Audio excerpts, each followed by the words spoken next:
welcome to the Peninsula Vet Emergency and Referral Hospital Vet Wrap, our new podcast series where we explore all things veterinary. We share with you veterinary advice, say careers advice. We utilise the whole team, so our emergency and specialist team, to investigate topics and to discuss areas of interest, and sometimes case reports that are of excitement to us and hopefully to you. So I really hope that you enjoy this series. Welcome to episode 3 of Vet Wrap, and I would like to introduce Dr. Clara L. And we're going to do how many cases? 3. 3 cases of brachycephalics in respiratory distress, I'm guessing. Oh, I guess we'll have to see. Yeah, and as usual, I've done no prep whatsoever, just turned up, and let's find out what happens. So, obviously, I'm ECC Registrar, Yes, and so I see these guys when they are in respiratory distress, right? How did that go? Well, I think this is kind of why I'm excited about this podcast today, because I think that we look at them and we think they're all in respiratory distress. Oh, I couldn't agree more. Because they all sound like that. I'm going to go off track because I love doing that. I actually want to do a study where I video these dogs in cages and then video long-nosed dogs in cages in respiratory distress, but some of the brachy's just panting and some of them in distress. Yeah.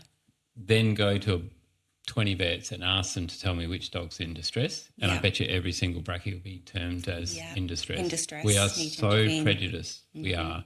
Yeah. We are. Yeah, definitely. And brachycephalic racism, I think it's called. Dear Lord. Maybe breedism is a better term here, but that's okay. Anyway. I think that it's a valid point though, hey, because we have these dogs, and I think one of the things you said to me that really stuck with me was sometimes we can actually kill them by trying to help them. Absolutely. And I think that, they're all abnormal. There's nothing normal about them, because when we try and put, normalcy on these dogs, then we intervene too much. Absolutely. So I thought, what better thing to do as to look at a couple of cases and actually listen to breathing and then have a chat about what we would do. It's a question that I get asked all the time, but what would you have done for that patient? Yeah. And it's really, really hard to tell people. Absolutely. But there's 2 things I wanted to reverse up on. And you've taught me something too. Oh, have I? Yes. I remember distinctly a dog that I think it was a pug, and it was breathing up and carrying on. And guess what you did? Did I cuddle it? Yep. All you did. And 30 minutes later it went home. Yeah. And the rest of the team were lining up every manner of anaesthetic drug you can imagine, metatomidine, midazolam. I think it was going to be on a propofol CRI in the next 10 minutes. And, there you go, $10,000 later and it's on a ventilator. Yeah. And that's where I wanted to back up. How do we kill them inadvertently? Well, by doing too much, by sedating them, Because what are the 2 big things that kill these dogs? Aspiration pneumonia, because I'm sedated and I can't swallow. Yeah. And upper airway obstruction, because my whole oropharynx has become edematous. But actually, in my experience, most of them, it's aspiration pneumonia. Yeah, by far. Yeah. And I think we overemphasise the upper airway obstruction. They are allowed to pant. They are dogs after all. And because they're mummy's special baby, or daddy's special baby, I have to admit that too, they don't like being away from home, so they get themselves stressed out. Yeah. No, I agree. And I think that it's hard because as a vet dealing with these guys, you look at that breathing pattern and it's scary and you panic, and we're all very empathetic because we're vets. That's why we're in the industry, pretty much. And so we look at it and we think, oh my God, if that was me, how panicked would I be? So I think that taking that away a little bit and thinking, well, what's normal for this particular dog is important. Yeah. Okay, let's get on to the first case. Sorry. Yeah. Now, I'm not going to give any context. I know all of these dogs. You know 2 of them. You don't know this first one. Yeah. But I just want us to have a listen, have a look at the dog, and then chat about what we would do. And I'll tell you what I did with this dog. Anyway. Okay. All right, here's the first one. That's easy. Okay, so Are you worried about that dog? No, it's panting. Okay. What's its rectal temperature is a good question. It was normal. It's panting. Yeah. So how long? Why is it in hospital? I was actually getting her home. So she was a seizure watch. Okay. So she had a lot of seizure medications on board. What I ended up doing with her is I actually rang her mum and I said, hey, what does she do when she's anxious at home? And straight away, mum was like, oh, she pants, she gets restless. I was like, you need to come get her. But without that information, what would be, I guess, from your perspective, your next step with that dog? Can I add value? Yes. Can you go back and play that again? Okay. And now I'm going to say, this is why RFG training, oh, Arthur, what are you doing? So, listen to the noise. It's relatively high-pitched. Ready? There's no... It's not stertorous at all. Yeah. So if that was a long-nosed dog panting, how would it sound? Yeah. That's the giveaway. That's what, when I'm teaching people RFG, panting versus stertor is such an important observation because dogs are allowed to pant. That's why I was like, that's easy. Yeah. Yeah. Sorry. What did you ask me before I... I guess the thing is, what's your next step with this dog? Pretend I didn't tell you what I did. What was your next step? Get it out of the cage. Right. Absolutely. And go and find one of my nurses who owns a bulldog and say, hey, bulldog specialist nurse, come and cuddle. What's this dog called? I think this was Winnie. Winnie wants nursing love. Yeah. I mean, I would do it. I'd love to do that. Imagine being paid to cuddle bulldogs. I pay myself to cuddle bulldogs, but I have to go off and talk to people. Anyway, so yeah. And I suspect out of the cage the dog would have calmed down. I would have made sure it's not hypothermic because that's the little nuance, isn't it? So they get themselves worked up and they don't have an upper airway obstruction, and we had the case just this week. Yeah.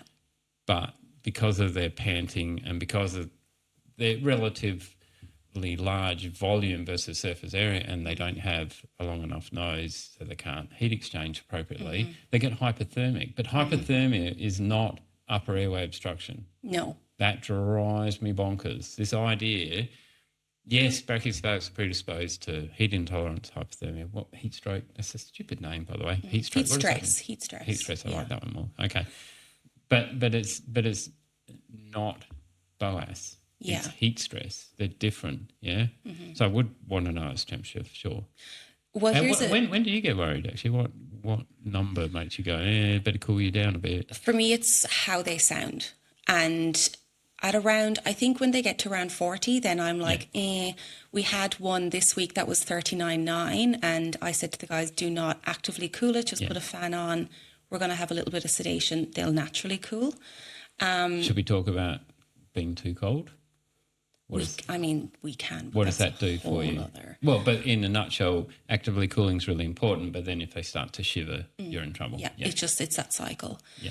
Playing devil's advocate, though, there are people who would say with this dog, if we don't sedate it or don't do whatever because of the nature of its brachycephalic obstructive airway syndrome, that this panting pattern that they get into is going to potentiate the increased turbulence, and that then therefore makes the pre-existing deformity worse. So no, it leads to pharyngeal edema. Okay. Yeah. So we can reach for an anti-anxiolytic. We don't have trazodone injectable. Is that a thing? I don't think so. No, good. No. I'm not just misinformed. So I have a nurse who has an absolute, every dog has to have trazodone per rectal. I don't know which bit she's into. So that would happen really quick. And then microdosing of medetomidine. But the key there is microdosing. We're not trying to sedate the dog. We're trying to reduce anxiety. That's we'll get some sedation, but if we use standard sedative doses of medetomidine, that's where we start to venture into the spiral of doom, which is they're excessively sedated, they're in lateral recumbency, they regurgitate because they do, and it's been panting, so it's aerophagic. Yeah. Then they aspirate, and then tomorrow we're in the worst position possible. Yeah. That's when they come to me and I'm going, oh, no. And let's not forget and remind everyone, aspiration pneumonia happens now, but the presentation's delayed. Yeah. And what's even worse is our capacity to diagnose it is even further delayed. So you're left thinking, is this upper airway obstruction or is this aspiration pneumonia? And, of course, we can talk at length about how to differentiate, but that's challenging. I think that's super challenging in a clinical environment. Oh, definitely. And I think for me, the reason why I approached this particular case with, I was kind of sitting, I was watching, I didn't sedate her. I didn't, do anything. I did take her out for a walk, see if she wanted to wee, didn't want to wee. Do you want some water? Do you want some food? I'd brought her into our BOAS consult room. Wasn't having any of that. So I kind of tried all of those measures, and then I was like, I need to ring mum because I don't know this dog. Yeah, and air conditioning. Yes, well, that's the BOAS consult room. Yeah, it was aircon dark on lighting. 18. Exactly. Exactly. So that they don't get hypothermic. Exactly. And I think this is where I'm kind of jealous of GPs a little bit, is because, they have this relationship with the owners and the dog, so they kind of know. And I think that if you're a GP that maybe is seeing a little bit more brackies than usual, focusing on building the relationship and knowing what the dog's normal is so important. Because if I had known that that was her normal when she gets restless, it wouldn't have been a second thought. I would have rung mum straight away. So I think they're poised a little bit. They're a little bit luckier than I am in ECC, that they know these guys a bit more. Yeah.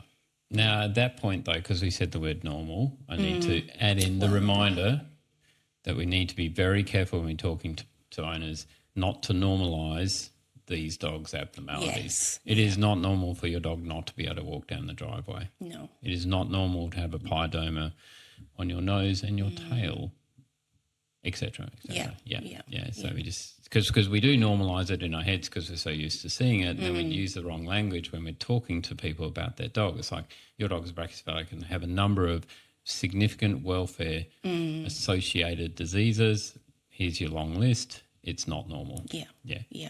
Because we all know that owners' capacity to report on their level of, in the respiratory component, their level of dysfunction is really poor. Yes. So if we don't ask the right questions, we won't know. If we just say, is your dog okay? They'll say yes, because it never has walked beyond the end of the driveway. Yeah. Cool case, but I couldn't agree more. Yeah. Okay, good. Yeah. Yay. Hey. We both would do the same thing. How good. And disclaimer, I've never seen that dog before or that video. Well, you were in the building, but I think it was a very hectic surgery day. Okay. And it's a British bulldog, so it wasn't a Frenchie. So you weren't massively enamoured by her. Oh, that's a bit unfair. But I think I reckon. I probably do know this one. You do know this one. So let's play this guy. Now, this is after he had sedation.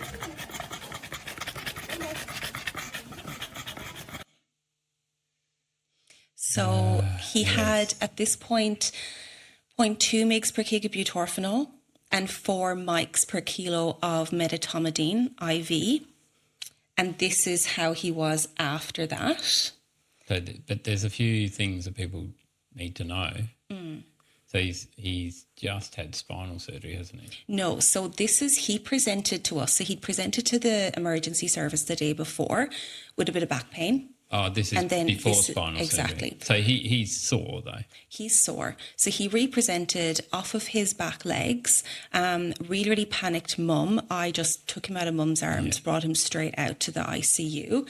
And the first things I did, because I looked at him and I was like, oh, he sounds really, really bad. He looks really, really anxious and stressed. Without any kind of context or knowing, I gave him the butorphanol and the medetomidine, which I regret. Yeah. I regret. Hindsight's far too clever for me. A bit of a smart ass, this old hindsight. Okay, let's just play that one again. Mm-hmm. It's sort of important. Listen to is it panting or is it stertor? Is it stridor?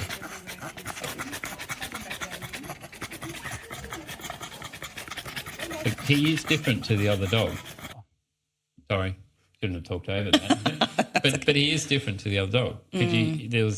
There's panting, lots of panting. Yeah. It's actually even nearly a stridor sound in there. He's also had BOAS surgery. He has, yeah.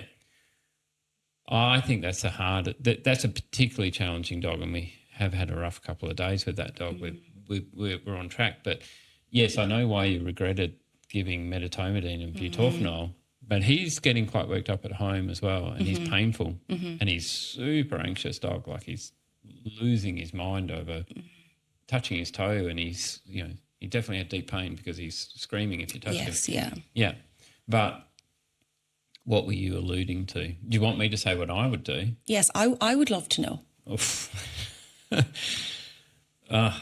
You sort of can't win with that dog, but less is more. Yeah. That's my big take home for him. My major concern again was he's going to get himself hot, and once he gets super hot, we're on the downward spiral. Yeah, yeah. But if we sedate him to the point of he essentially is in lateral recumbency and can't lift his head, he's a reasonable risk of aspiration pneumonia. Yeah.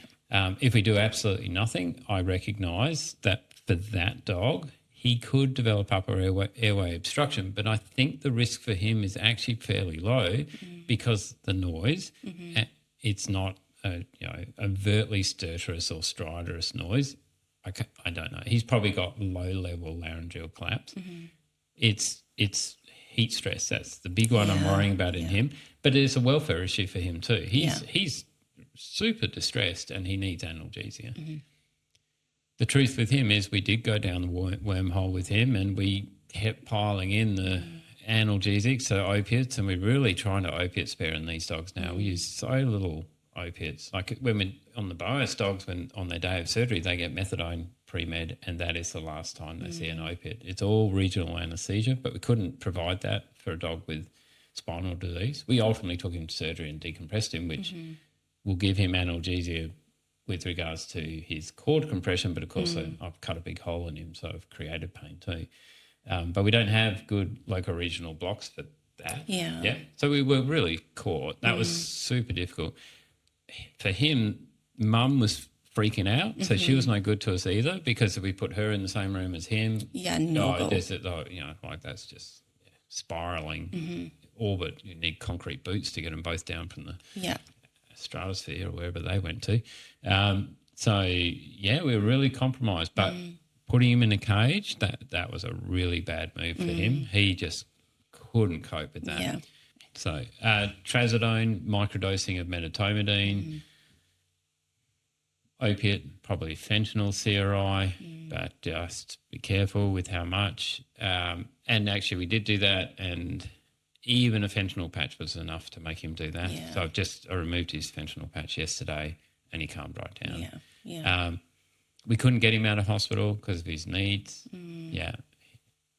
Don't have a perfect answer. Yeah. Everything we were basically caught, but what we did manage to do is avoid having a dog who essentially was so anaesthetised that he'd lost his gag and swallow. Yep. Yeah. And we did do that successfully. Yeah. We ended up getting to a point where we had to be more aggressive than we wanted to be. And I think, that's one of the reasons why I put him on there, because I certainly look back at my choices and think, I wish I hadn't done that. I wish I hadn't chosen butorphanol because I felt like he needed analgesia, or I wish I had done this, I wish I had done that. And, even having him in hospital, and, he's definitely a case where we look at and we say, like you said, hindsight is the best and we wish we had done other things. But I think that a lot of people see these cases. So for me, it's kind of reassuring that even with us, with the amount of these guys that we see, there's still ones like him that can kind of stump us a little bit and, But I think the keys for him were keep him out of a cage, keep it to microdosing medetomidine as much as possible, probably fentanyl rather than butorphanol, but we could correct that really quickly anyway. Yeah. He obviously had to go and have surgery to preserve because he was motor negative, so he had to have surgery. Getting Mum educated. Yeah. So I spent 2 days with her, getting her to understand where we're at, and she's calm, so he's calm. Yeah. Yeah. Getting her involved, so allowing owners into the hospital to be with their dogs, and we do that more and more, and that works really nicely. Make sure that we were acutely aware of the potential for heat stress just through that amount of effort and panting. Yeah. What have I left off there? And adjusting what we do. So that's the other thing. He had spinal surgery, so we know that dogs have been decompressed are vastly more comfortable when they wake up from the anaesthetic So don't keep doing what you were doing before surgery, modify it. So, I came into the hospital the morning after his surgery, and he had been given quite a lot of drugs at that stage, and he was still doing that. I picked him up, took him down the back, gave him to one of the nursing team who gave him a cuddle. I gave him a bit of cuddle, actually. He's a lovely dog. He had a good little ear rub, and he was so responsive to that. We just sort of rolled it. And he looked at me like, oh, phew, I'm out of the cage. Yeah. And it was an instantaneous change in him. Yeah. And then it was like, get him out of here. He needs to go home. He's got a fent patch on. He's got a non-steroidal on board. That's what we would typically do. And any other dog post-spinal surgery, that was enough for him, and not to be influenced by the presentation. Yeah. Oh my God, he needs more and more and more. Yeah. And then he went home and slept. Yeah. So he went from pretty well looking like that, and pulled him out, put him in a new environment, got him home. He sleeps for 12 hours. Yeah. Poor bugger was exhausted. Yeah. But then but interestingly, he started up again. So 24 hours. So he goes home, sleeps for 12 hours. Overnight, midnight, he's panting again, comes back in, take his fentanyl patch off, goes home 2 hours later, calm, sleep. Yeah. So we can definitely overdo it. Yeah. So the last one is actually your own video and your own case. Yeah. The reason why I have it up here is because apart from the question of what do I do, how much do I do, the other question is when do I intubate and when do I not? And I think that especially in ECC, we're all about control and catastrophizing. I certainly am. Yeah. And intubating a dog means that I have control of their airway. But intubating these dogs is a potential way to kill them, or at least have them in hospital or getting a trach or on a ventilator. So it's trying to answer the question of when do I choose to intubate? Which dogs do I intubate? Which dogs do I not do anything with? And so we'll play this next video. You're not telling people the whole story. Because you and I know that the more aggressive the intervention, the higher the costs and the prognosis is dropping. But failing to intervene can be life-threatening. Yes. So we are constantly threading the needle between doing something but knowing what that can mean, cost and prognosis, and not doing something and knowing that you miss an opportunity and they can die. Yeah. Right. And why do we do this? But that's the question, right? It's like which one of those pathways do I choose? Yep. Do I choose the pathway of... What's the number one rule of being an emergency clinician? You catastrophize everything and panic constantly. Yeah, well, that's it. No, you serial assessment. Yes, yeah. Let's play this one. Now, the video behind me, I would say look at the dog's tongue. Yeah, and listen to the voice.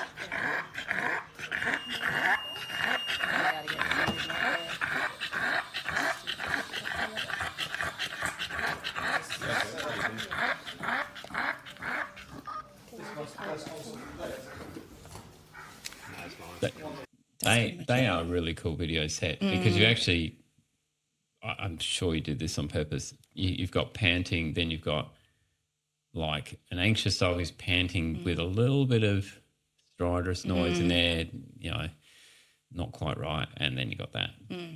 So for me, that's a super easy decision process too, because the dog's tongue looks like mud.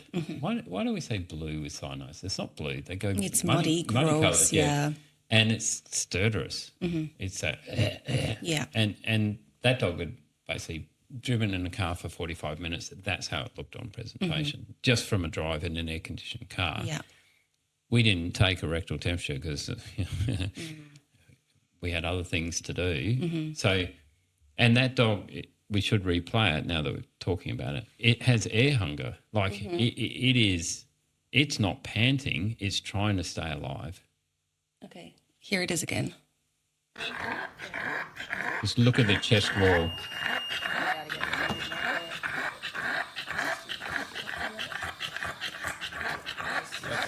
All right. I mean, you can even just look into his eyes. It's like it's desperate. Yeah. But the chest wall movement. So for me, there's the big difference. There's a dog who's dyspnea doesn't fit in my head well. What does dyspnea really mean? Struggle with breathing. Air hunger. Difficulty breathing. It has difficulty breathing, And it has the wrong noise, i.e. it's super stertorous. Pugs, it's more often stridor. Yeah. I do this well, don't I? I practice every day. I have to imitate that for owners every consult. So you like this? I got introduced as the fittest vet in Melbourne the other day because of all the RFG. No, not from riding a bike or anything, from running dogs up and down. It's a medic who I'm doing some research with. Oh, nice. Never been called that before. And he didn't mean good looking. Anyway. But where was I there? I don't know. I got very distracted by the cycling. Lost in it. Yeah. So it's that it's actively distressed. You have to jump on that. Yeah. And it is. It's the type of noise, the behaviour of the dog. Is the dog, because the dog panting is just anxious. The dog like that, it's distressed. So really it's that kind of bigger picture. It's rather than looking at a dog like the first two that are panting and maybe a little bit stertorous or stridorous, but seeing a dog that is panting plus stertorous, stridorous, plus muddy mucous membranes, plus really pushing that air, looking at that really, really big picture. This is a dog that is accelerating very, very quickly. Yeah, that too. And I need to intubate him. Yeah. And I'm not so concerned about anaesthetising a dog and intubating him. Like, obviously, if it's just panting and if it's done that breedism, I'm going to use that from now on. If it's a breedism response, hey, you got it wrong. Dogs are allowed to pant. That's cool. That all dogs pant. Why would you anaesthetise and intubate a dog who's panting? And if it's anxiety, then address that. We know how to address that. Yeah. But if you're, with the middle dog, I wouldn't have been overly happy if that dog had been anaesthetised and intubated, but I would have understood the decision making. Yeah. I personally don't think that would have been the right choice. And where were you going to end up anyway? Because the dog's not hypothermic. The dog's previously had airway surgery. It didn't have dyspnea. It doesn't have awful noise. So what have you achieved? Yeah, you're going to wake it up and it's going to be the same. The last dog is like, but if you've made that decision maybe a little earlier than I would, and there is no right call here in so many of these dogs, not too much harm done, but it comes back to don't overdo what you're going to do on the back end of that process. So if you anaesthetise them, intubate them, cool them down, very slowly wake them up, you're back in control. Yeah. And I think that's the big point as well is, it's taken me quite a few years in my career and my journey in emergency medicine and dealing with all of these guys to really be able to truly understand that in certain cases less is more. So I think of, why are you smirking? Oh, you're looking at pictures. Sorry. I was saying something really poignant right now. I just think they're very cool pictures. But I'm looking at those pictures and thinking... Just so everyone knows, he's looking at the pictures that are going to be projected. They're behind me. They actually are real life. I just, because you put them all up there, it's like, well, that's sort of normal for us. But now I'm looking at them thinking... This is demented. Yeah. We do sort of wander around the clinic with pugs and bulldogs on our laps. But it's an anxiety thing. I'm also trying to work out who the hell is that on the bottom. So we can't say names. Oh, I think I've worked it out. I've already asked this particular nurse if she's happy. That is one of our nurses, Nikki, on our onesie day, I think, where we raise money for Are You OK Day. Yeah, that's right. And this is her recovering a German Short-haired Pointer after some sort of medicine workup, and she was not happy because she sat in that position with that dog for a long period of time. But it just goes to show, again, it goes back to how we recover them. You can see one of our other nurses, Molly, who's recovering a bulldog that needed to be held. I've given her the title yesterday. Molly, the specialist bulldog nurse. Oh, she would love very that. proud of that. She would love that. But the problem is now I've set myself up for a fall because I have to give everyone a title. Oh, I never run out of ideas. Oh, no. But anyway. I think it goes back to what we were saying earlier, doesn't it? Like, these are pictures. These aren't set up necessarily. No, this is that's just just how life. it is. Yeah. You know, the dog that had a special house because, yes, she's a cavie, she's a brachy. She needed some space for herself. The brachy, the Frenchie puppy that could not be recovered in someone's arms or without being in someone's arms. And then the picture of what our brachy specific consult room is like, how we set it up, how we have it prepped.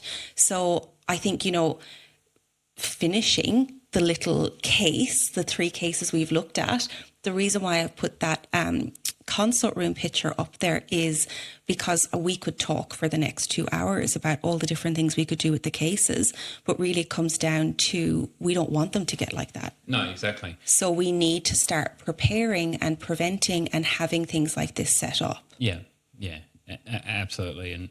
And I have to say, when I'm lecturing on brachy, I'm putting more emphasis now on, don't come to me talking about how to do the palate surgery because, you know, seriously, we don't actually know which one's better and there's so many different ways of doing it. Just do it appropriately, the one you choose.